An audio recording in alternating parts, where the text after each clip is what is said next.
Price of money, প্রয়োজন থেকে মায়াজাল। মানুষের জন্য টাকা জীবন ধারণের একটি আবশ্যিক প্রয়োজন। সময়ের সাথে এই প্রয়োজনই আকাঙ্ক্ষা বা চাওয়াতে পরিণত হয়। প্রয়োজন ও আকাঙ্ক্ষা থেকে তৈরি হওয়া এই অভ্যাসটিরই সুযোগ নেওয়া হয়। হয়তো আমরা আমাদের প্রয়োজনটুকুর সাথে খুশি থাকতে পারতাম, কিন্তু এরপর আমাদের বলা হয় যে টাকা দিয়ে শুধু জিনিস নয়, স্বপ্নও কেনা যায়। এরপর আমাদের নতুন ফোন, নতুন পোশাক, নতুন গাড়ির আকাঙ্ক্ষা হয়, আর আমরা এমন এক খেলায় জড়িয়ে পড়ি যেখানে আমাদের টাকা উপার্জন করতে হবে এবং সেই জিনিসটি কিনতে হবে। এরপর আরেকটি নতুন জিনিস আসবে, সেটি বিক্রি করা হবে, আমরা আবার সেটা কিনবো। একটি জিনিস, একটি স্বপ্ন, এবং আবার সেই কেনাকাটা। সময়ের সাথে আমরা আমাদের সুখগুলিকে এই কাগজের সাথে যুক্ত করতে শুরু করি। যে জিনিসগুলো এক সময় আপনার কাজের জন্য ছিল, এখন আপনি সেই জিনিসগুলির জন্যই কাজ করবেন। এটি একটি চমৎকার ফাঁদ, একটি ম্যাট্রিক্স, একটি মায়া, এমন এক মায়া যেখানে আমাদের পার্থিব জিনিসপত্রের প্রতি আসক্ত করে রাখা হয়। আপনি এটি জানলেও বিশেষ কিছু করতে পারবেন না। আপনি এই মায়া থেকে সহজে বেরিয়েও আসতে পারবেন না। আর বের হতে হলে আপনাকে সবকিছু ত্যাগ করতে হবে, স্বপ্ন, আসক্তি, প্রেম, কষ্ট, এমন সবকিছু যা আপনাকে পার্থিব মায়ার অভিজ্ঞতা দেয়। এই কারণেই আপনি এটির সাথে লড়াই করতে পারবেন না, কারণ এটাই এই মায়ার বিশেষত্ব। আপনি শুধু এই মায়ার মধ্য বেঁচে নেই, বরং আপনি এই মায়ার একটি অংশ। তাই আমরা সেটিই করব যা একজন বুদ্ধিমান মানুষের করা উচিত। যদি তাদের সাথে লড়াই করতে না পারো, তবে তাদের সাথে যোগ দাও।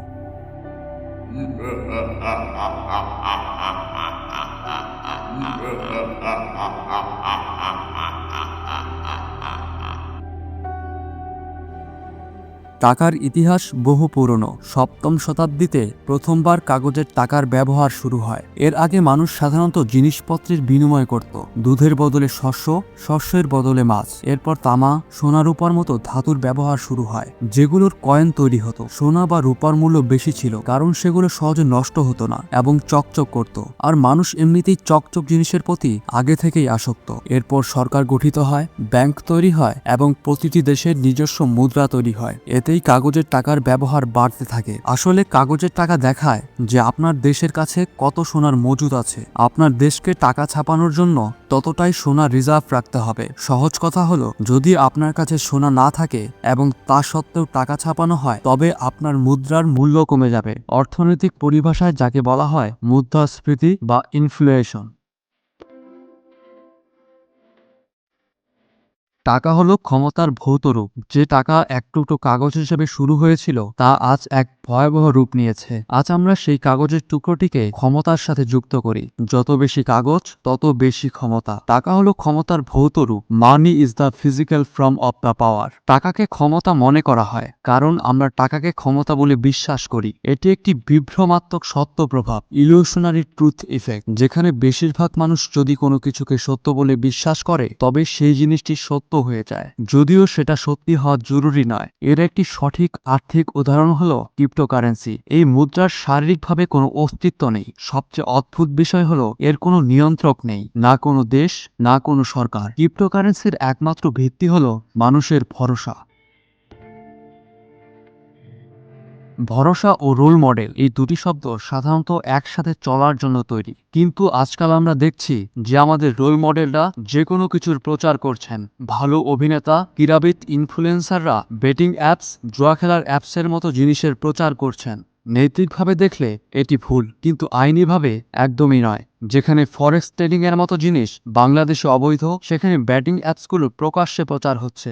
জনগণের কাছ থেকে প্রচুর পরিমাণে ট্যাক্স নিয়ে রাজনীতিবিদরা নিজের পকেট ভরছেন। সরকার যারই হোক না কেন, সাধারণ মানুষের কষ্ট হবেই। যদি অন্য পক্ষ তাদের দায়িত্ব পালন করতে না পারে, তবে আপনার নিজের দায়িত্ব আপনাকেই নেওয়া উচিত। একজন ইনফ্লুয়েন্সার বা অন্য কাউকে অন্ধভাবে বিশ্বাস করবেন না।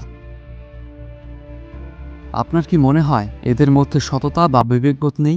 বিশ্বাস করুন, সবার মধ্যেই বিবেকবোধ থাকে, যতক্ষণ না আপনি সেই টাকার নম্বরটি শোনেন। মানে সুযোগের অভাবে সবাই সৎ। আমি খারাপ মানুষ নই, আমি শুধু বাস্তববাদী। আপনাকে শুধু একটাই পরামর্শ দেব, সতর্ক থাকুন, কারণ এটি টাকার ব্যাপার।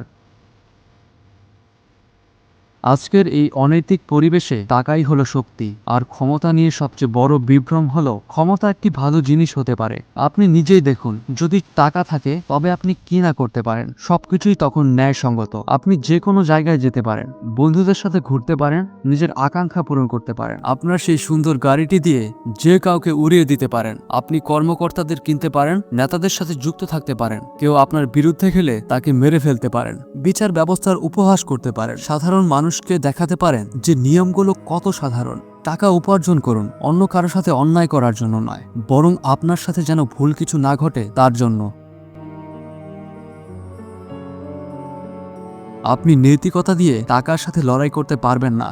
এটি একটি অত্যন্ত বাস্তবসম্মত লাইন, কারণ আমরা এই দেশে প্রতিদিন এটি দেখছি। দারিদ্র্য পাপ না হতে পারে, তবে অভাব পাপ। অভাব হলো সেই দারিদ্র্য যা অসহ্য।